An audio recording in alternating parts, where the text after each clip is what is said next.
మనం ఇప్పుడు సూర్యాపేట జిల్లా పిల్లలమర్రిలో ఉన్నటువంటి నామేశ్వరాలయం. ఇస్లాం దండయాత్రలో ఆలయాల విధ్వంసం జరిగింది. దానికి బెస్ట్ ఎగ్జాంపుల్ ఏమిటి అంటే ఇదిగో ఈ పిల్లలమర్రిలో ఉన్నటువంటి నామేశ్వరాలయం. మనం కనుక రంగమండపం చూసుకున్నట్టుంటే రంగమండపం చుట్టూ ఉన్నటువంటి పిల్లర్స్కు ఉన్నటువంటి స్కల్ప్చర్ మొత్తము కూడా ఈ ఇస్లాం దండయాత్రలోనే నాశనమైనవి.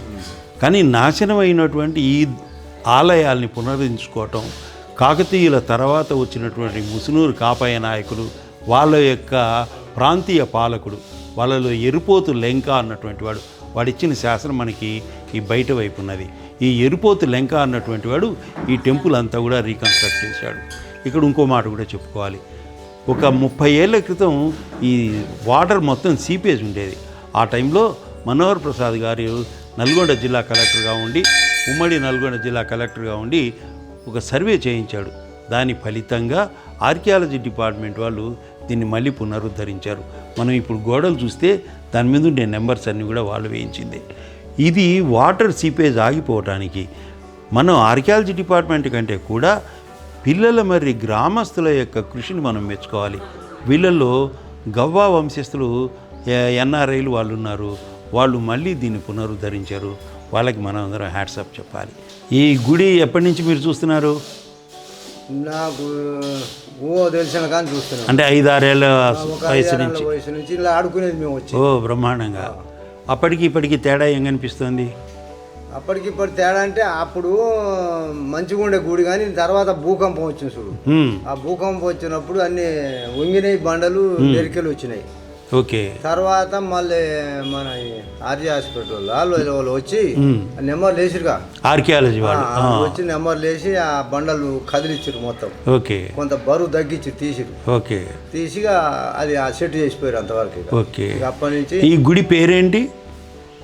పార్వతి మహాదేవ నామేశ్వరాలయం. దీన్ని ఎవరు కట్టించారో తెలుసా నీకు? అంటే వాళ్ళు చెప్పంగానే మనం అదేలే, కాకతీయ రాజులు బేతిరెడ్డి నామిరెడ్డి అంట, వాళ్ళు కట్టించడానికి అనంగా చెప్పడానికి. ఇది పిల్లలమర్రిలో ఉన్నటువంటి నామేశ్వరాలయం. నాకు తెలిసి ఈ ఆలయాన్ని కాకతీయ రాజుల యొక్క సామంతులైనటువంటి రేచర్ల రెడ్డి వంశస్థులు కట్టించారు. బేతిరెడ్డి కొడుకు పేరు నామిరెడ్డి.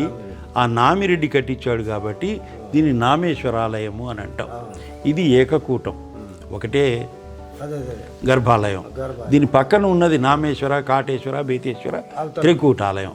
అది 1208-10 మధ్యలో కట్టించారు. ఇది దాని తర్వాత కట్టించినటువంటిది. ఈ శాసనం నువ్వు చూసావా ఇది వరకు?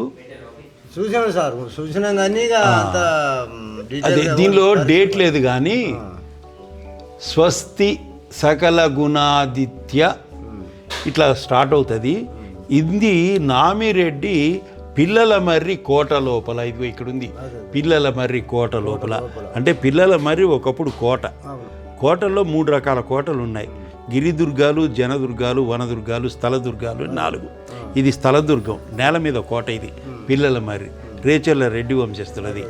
ఈ నామిరెడ్డి అన్నటువంటి ఆయన పిల్లలమర్రి కోట లోపల ఈ నామేశ్వరాలయాన్ని కట్టించి ఈ ఆలయంలో పనిచేసేటటువంటి మధ్యల కాండ్లకి, పూజారులు, వాళ్ళని జియ్యలు అంటారు, వాళ్ళకి, డ్యాన్సర్లకి, పాటలు పాడే వాళ్ళకి, వాయిద్యకారులు, వశకార అంటే ఫ్లూట్ వాయించేవాడు, వీళ్ళందరికీ కూడా ఇల్లు కట్టించి ఇచ్చాడు.